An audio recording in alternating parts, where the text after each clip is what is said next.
before they are harvested. Omukwezi kw'ikumi omwaka oguhwire gavumenti ekatandikaho ehuriro y'amaani ey'okurinda ebisharara kandi abahingi batari bamwe na bamwe bakabinga omu bisharara. Omushaki wetu ahikire omu bisharara bitari bimwe na bimwe omu disitulikiti ya Rubanda aho ashangira abahingi bakwasire efuka n'amaani bagumize ngu tibarikubaasa kureka kuhinga omu bisharara. Ekireetere twagaruka kuhinga omu rufunja hati itaka murara natwe kigezi tikiine itaka eriramara mwanchenga kandi entase nyingi turagiha mu rufunja so ngeno emondi nizo zituyambire nico kiratuma twakora kitwagaruka mu rufunja nkaba kigezi region ebi biragitu bikasoka ryaza mu mfunja ngeno emiti niyo tuhingira mu mishozi ngeno batwiya mu rufunjo tikino gikora guturakora go kuba ninge turi emisiri nimwe butaka bwitu bwazi.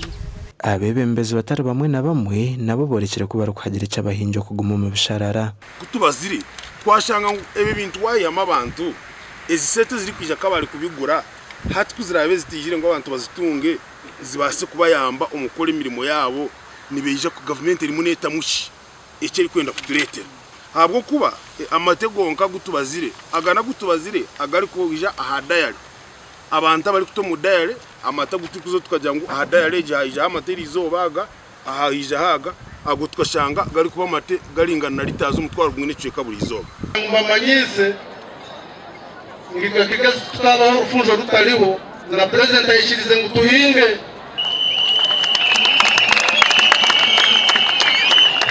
warachakanisa aje mureke baru kana baru anturaga njinde rikiriza ngo tuhinga abanyakigezi arampandikira ngomu.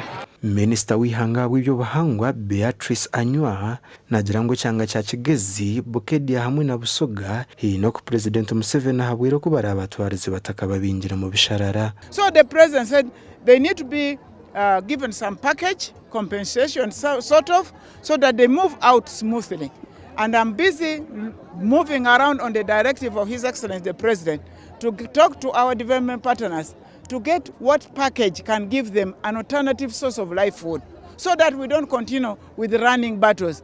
Ubwa hati nema nenjera kubinga abantu binjo mu bisharara okubasa kurinda iby'ubuhangwa gasha kwa Job Namanya.